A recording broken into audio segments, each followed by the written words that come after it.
What? Hello, everybody, and welcome to a Saturday episode of the Degenerate Disseminators podcast. I'm your host, Jordan, and we have the legendary Daniel with us in the building today. Hey guys.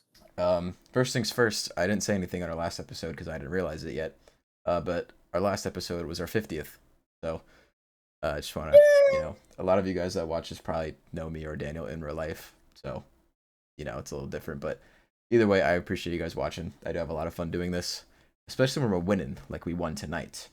Um, we had three picks given out on yesterday's episode, and then I was feeling a little silly today. Decided to put up a little parlay on Instagram, which if you guys are not following us, check us out at DD Sports Podcast over there. Links are on the descriptions, regardless what platform you're watching on. But yeah, so four picks total with the added parlay, or four plays total, I should say. Nuggets over 120.5. I was just telling Daniel they gave me a little heart attack. They got to 120 with 4.5 minutes left in the game. And they didn't get the last bucket until like 32 point something seconds in the game. And they're actually in overtime with the Suns right now. So very interesting stuff there. Jonas Valanciunas over 14.5 rebounds and assists. He clears easily. And the team that cleared even easier, the Winnipeg Jets. What the final score, like 6-1, 7-1? 6-2, I 6-2. believe. Yeah, that very light work for them.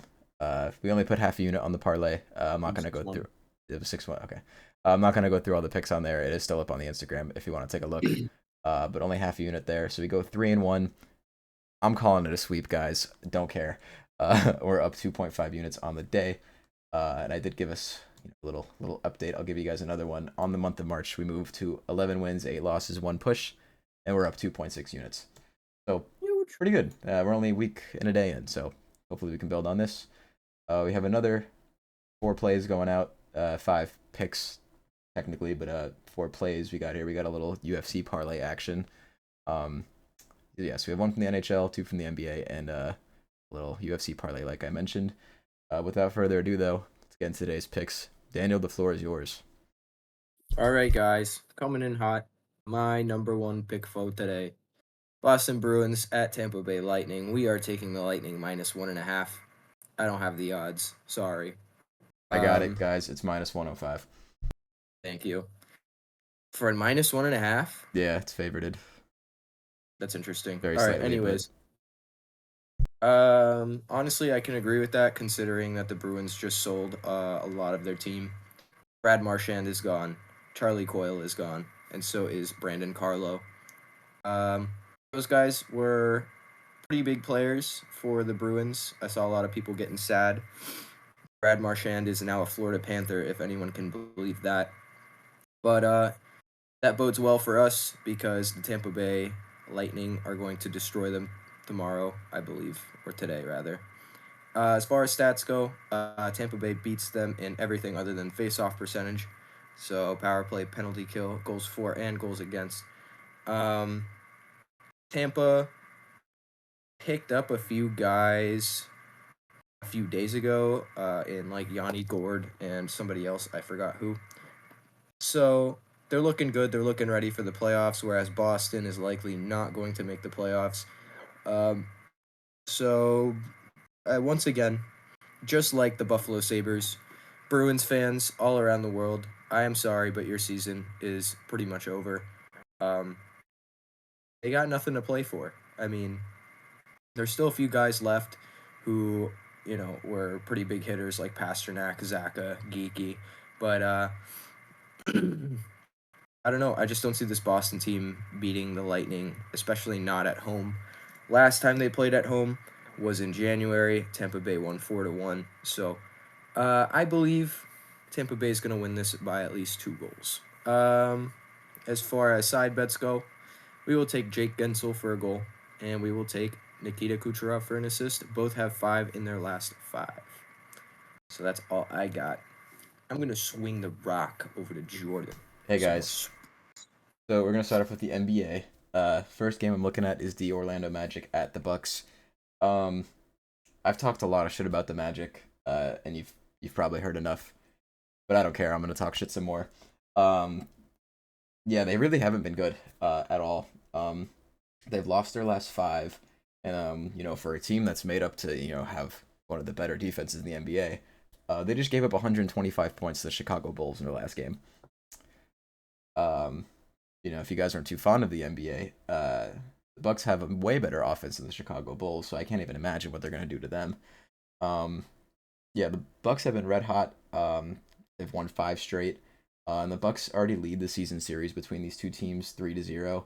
And in their last matchup in Milwaukee, um, at home, they beat Orlando by 30. Um, yeah, the Bucks just have too much to offer for this lackluster defense. Maybe on paper they're good, but yeah, as of lately, I feel like they just keep getting exposed. Cleveland did it, and the Bulls just did it. And yeah, the Bucks have just been red hot. 8-2 in their last 10. I think they look to keep it going. And yeah, should be a relatively easy in conference win. The Bucks are only laying 6.5 points here as favorites.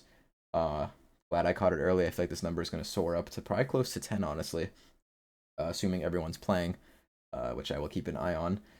But yeah, I think the Bucks get it done. Even if the Magic defense is playing really well in this game, their offense just lacks that firepower that the Bucks have, and they're just gonna struggle keeping up down the stretch in this game. The first pick of the night for me, we're going the Bucks at -6.5 for 1.15 units. And for the next NBA pick, we got a little bit of an odd game here, a dust bowl, if you will. We're looking at the Nets at the Charlotte Hornets. I know, guys, this is a little crazy. But this isn't the first time we've done this on here. I don't know what it is when these really, bottom of the barrel NBA teams play against each other. It's like the Super Bowl to them. I don't know what happens, at least offensively. Um, the game total line here is 214.5, which is just really low for, any NBA game in today's league. The Nets have gone over this line in 4 out of the last 5 games, and the Charlotte Hornets have 3 out of the last 5, but those 3 have been their 3 most recent matchups, so 3 in a row for them. These teams have met 3 times, and they've only covered once. I believe it was the most recent game. But you got to remember, the Nets, they were looking like a walk-in clinic with how many injuries they had. They do have some offensive firepower back. People like Cam Thomas.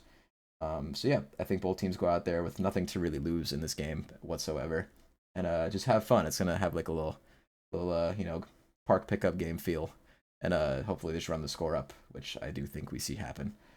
So yeah, second pick for me, we're going game total over 214.5 for 1.1 units. And I've been talking about it all week, guys. UFC 313 is here. Daniel, feel free to add anything if you'd like, but I kind of liked how we did the little half unit parlay thing today. Even if we went 2-1 today, we still would have been up money, or 2-2 rather, losing that parlay. So we're kind of doing the same thing here. If we lose, we don't really take much of a hit, but if we win, we'll be up, pretty nicely. So first up, we're looking at the co-main event: Justin Gaethje versus Rafael Fiziev. Very interesting matchup.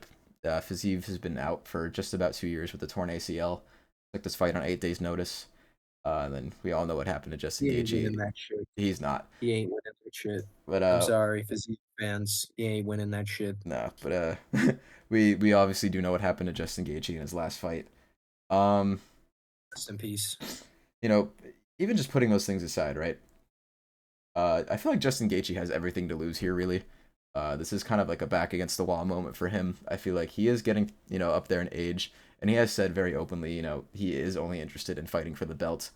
And as soon as he sees that kind of hope diminish and getting that fight, he's gonna call it quits.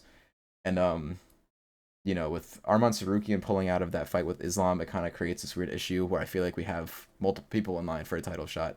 We have Charles Oliveira, who just beat Michael Chandler, and Arman Sarukian's still in the discussion.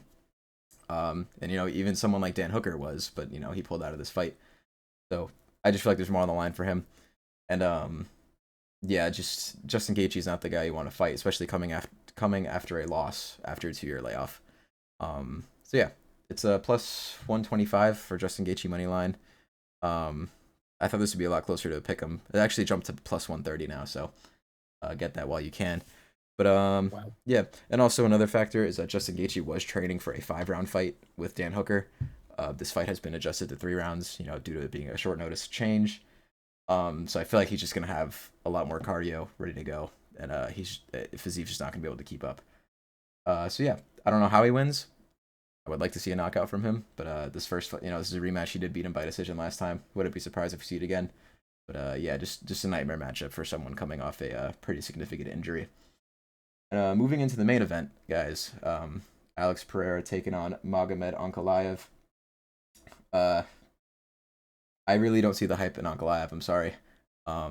He just his most recent fight was against Alexander Rakic. I wasn't impressed. Daniel watched his fight with me, and we were both like, "What the fuck?" Yeah. This guy's supposed to beat Alex Pereira. Don't get me wrong, the threat of his wrestling does kind of scare me, but he didn't really wrestle against Rakic like at all. So, I mean, They run the feet the whole time. yeah. I don't know. Maybe this is like some long, mischievous plot, to make him think he's not going to wrestle or something. But I really doubt that. Um, I mean, yeah, Pereira's been hot. He's been active, way more active than Ankalaev. Um, I mean, it's close to a pick 'em. Pereira's a -120. Ankalaev just jumped to even money. Um, yeah, I really don't know. I feel like the light heavyweight division is very strange with the skill gaps. I feel like Alex Pereira is just way beyond anyone. And then you have like like Yuri Prohaska and like maybe Khalil Roundtree, and then like Jamal Hill. But even I feel like I can't even put him in that conversation anymore. And then like everyone else. Um, and I feel like every time Pereira has a fight, someone tries to find something that someone has that's going to beat him, and he just proves you wrong every time. Um, so yeah, I think he gets it done. And Alex Pereira typically wins by knockout, so that's what I was looking at. And instead of a -120 money line, you can get a knockout from him for a +150, which if this, I mean, if he wins, it has to be by knockout. I really don't see any other way. So with those two picks, I already forgot the odds. I'm sorry. It's a +475. A little less crazy than the parlay we had yesterday. We're gonna run the same little strategy here. We're gonna put 0.5 units down on this for both of these fights. Although they're both plus money, I do think they are both very likely to happen, and that'll give us about 2 units and some change. I can't do the math right now, but yeah, that's gonna do it for today. I might add some more picks for the UFC card tomorrow.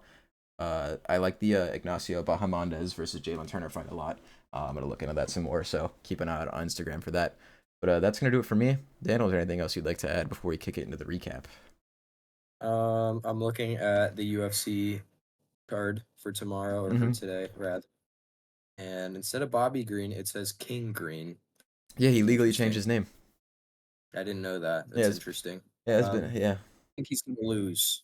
Yeah, That's Mauricio it. Rufi is a very scary guy, for sure. And Bobby Green is quite old. You know. Other than that, Sabres take on the Panthers at home tomorrow. Rather, the Panthers take them on at home. The game's in Florida. If you bet on that, take the Panthers by death. That is all. Fair enough. Alrighty, so we're gonna kick into the recap here, fellas. Like I said, just keep an eye out on Instagram. I'm gonna dive in this card a little more in the morning. Maybe get some better odds out of it. Who knows? But yeah, I did want to have some more money to play around with. I did want to sprinkle some like stupid stuff, like some plus 1100, 1200 stuff. This is the parlay we had today. Didn't hit. Keeping it calm. So first up, Tampa Bay -1.5 as they take on. I was trying to make a pun with the Boston Bruins name, but I sold the bag of beans Bruins. There we go. 1.05 units. The over 214.5 points for the Nets Hornets game for 1.1 units. Bucks -6.5 as they take on Orlando at home for 1.15 units. And the Justin Gaethje money line and Alex Pereira by knockout parlay for 0.5 units. That gives us 3.8 units in play. Keep an eye out for more plays tomorrow, and we will catch you guys in the next one.